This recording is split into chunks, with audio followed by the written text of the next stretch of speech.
In a world of busy bees and podcasts, oops, wrong script.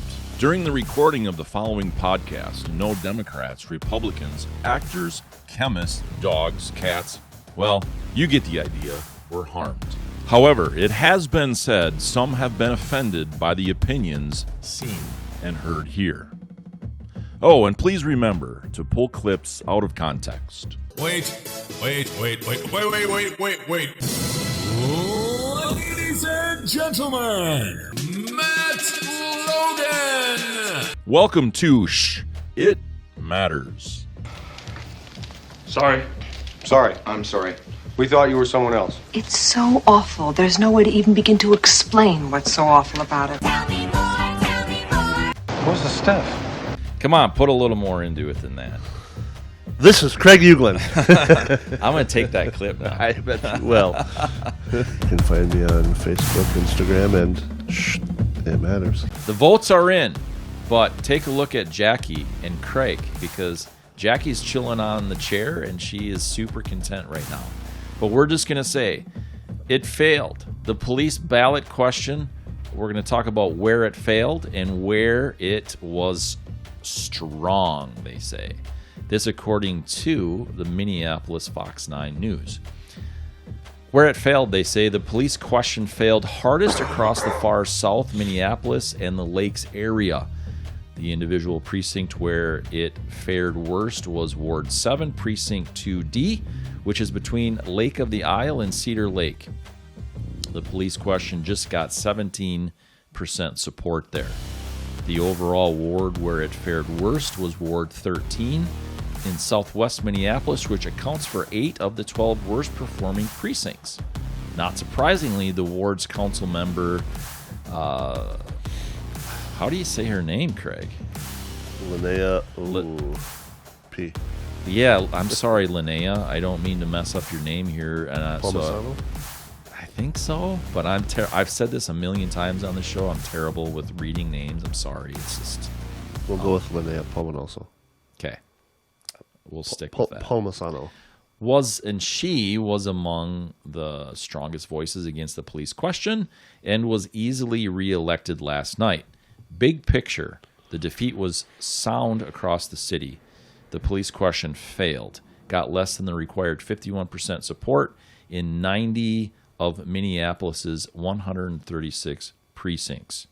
Where it was strong, the police question fared best near the University of Minnesota campus, near Uptown, and in the South Minneapolis neighborhoods near where George Floyd was murdered.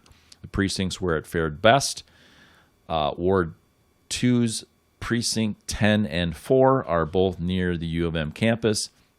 It got 78% of the vote in both of those precincts.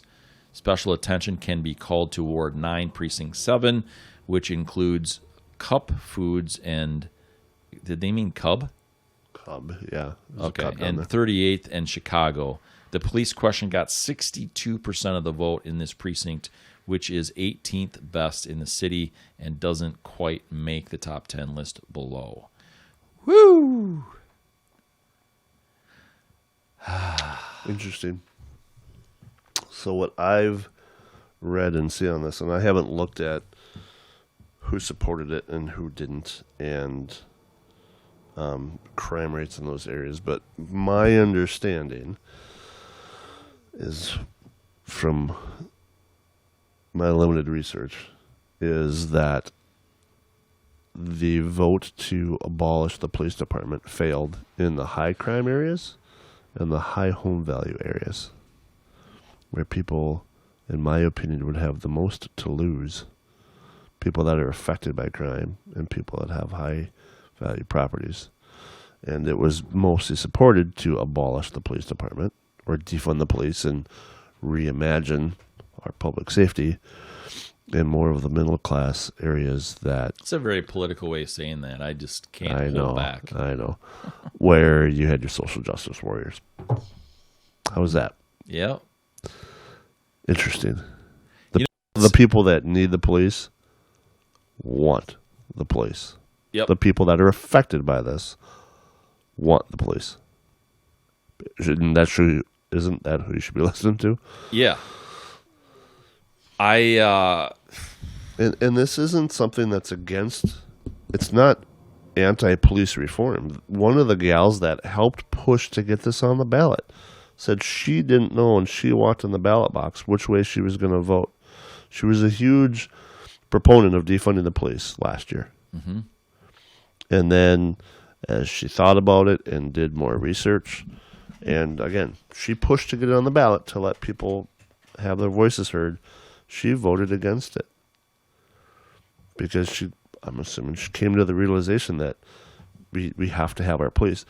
And now she said, I'm for police reform, but let's reform what we have. Let's not redo the entire department. Let's fix what's broken. It's interesting, the U of M, where, that area and stuff, to me too, the campus, young people live in that area and stuff, a lot of them. And so they don't want police anyway, right? But crime... Unless you're a victim, then you probably want police. Yeah, and there's a lot of victims there. Yeah, crime is up, in that area. It wasn't good when new people, my daughter who went to the, U of M, and she's like, I'm so glad that I was done before this stuff happened. Mm-hmm. It's not a good situation there at all. And they're like saying, we don't want police. And get mugged anyway home from the kegger. Or worse. Yeah. On the way home from the kegger. I think it was a wake-up call, the epicenter of defunding the police. Mm-hmm. In the country. In the country. Not the like, state. This is national news. Yes. And even Mayor Fry, who got reelected, was against abolishing the police department. Right. That says a lot. A very progressive mayor in a very progressive town said, we need our police. Duh. Yeah. Does reform need to happen? Absolutely. There needs and is there corruption up there?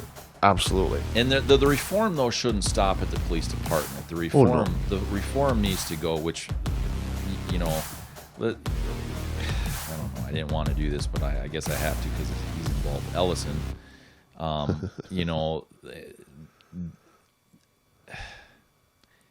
it's bad. And these ideals and ideologies, or whatever you want to call them, are not a good way to function as a whole society. And this utopia and all these other things, just these blue run. I have never really cared like I've cared in the last now 2 years-ish since the pandemic about any of this kind of stuff. Like, okay, I mean, I shouldn't say it quite that extreme. It wasn't on your radar. It wasn't on my radar in the sense of like, okay, how bad it really was. I don't want to live in these areas because of, the way they think and blah, blah, blah. But, and not the way they think, but the way they act, I should say. And they're, Yep. And so, but now you see this and how bad it is. It's like, this isn't good for anybody's viewpoint. This isn't good for anybody, whether you're progressive or conservative or liberal or whatever. This kind of crime and these kinds of things is no good for anybody. No. And the DA's letting them go is no good for anybody. No. Minneapolis is on pace to break records for murders this year. Yeah. That's not good. No. And what's that stemming from?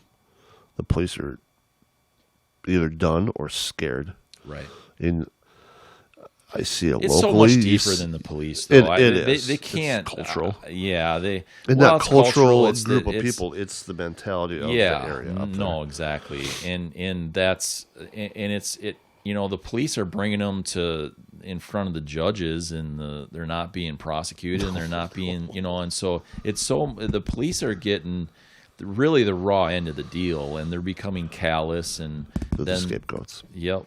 But you hit the nail on the head. Is the police are doing their job. They're bringing these guys in for booking, and they're being seen by guys, criminals, or not, but people being arrested or being brought in, booked, going in front of the judge, slapped on the wrist, and sent back out, and they're doing the same stuff. It's happened here in Rochester, Minnesota. Yeah. While a guy was waiting for trial, He shot some dude in the leg, and he wasn't charged with attempted murder. You shot somebody with a gun. Someone was just let go too recently in Rochester area, and she was in a car crash, killed her kid, and fled the scene. Left the dead kid there. Yep. I mean, come on. After she left 3 other kids in a car in the government center parking lot, Right. in July, Right. as she was going to a court appearance.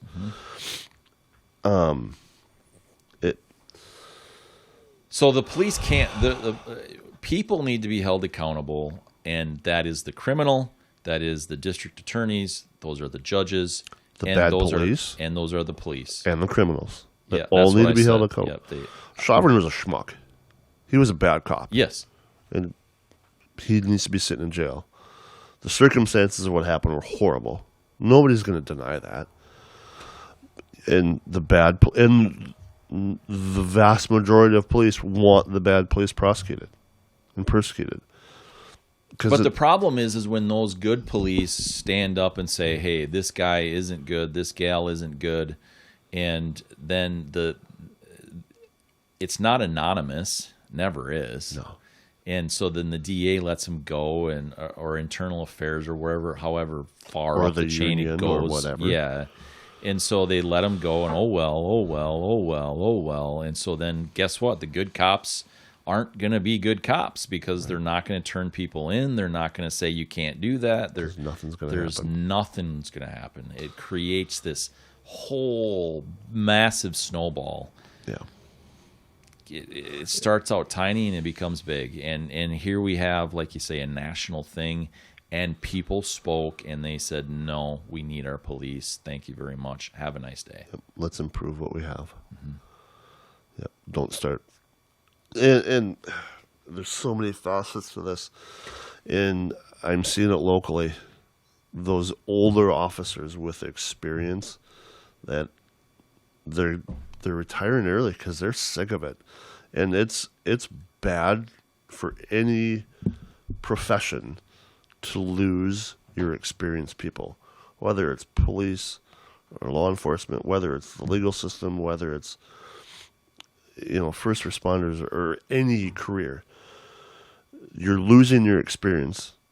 Your mentors for your younger police officers, and those younger police officers are starting a job, and they've never fired a gun. They've never taken a punch. They've never had any of these life experiences to make them better at their job.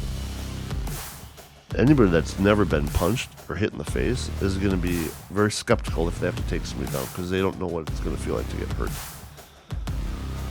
And that comes down to the training, but it also comes with experience. And you're going to see that in these younger officers. They're going to be scared to do anything or to touch anybody. Well, of course they're going to be scared, not just because of that physical aspect that you're talking about, because the aspect that they're going to be held accountable for things that shouldn't be accountable for. Right.